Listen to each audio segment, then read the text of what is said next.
خیلی خوشحالیم خدمت دوستان خوبمون هستیم و خدمت آقای رنجبر عزیز.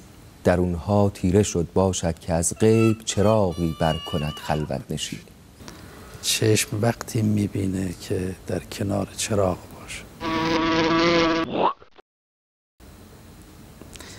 دل آدمی هم همینطوره. دل آدمی هم وقتی میبینه که در کنار چراغ باشه.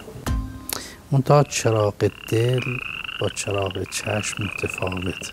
چراغی که دل روشن میکنه از جنس کلماته. انشاءالله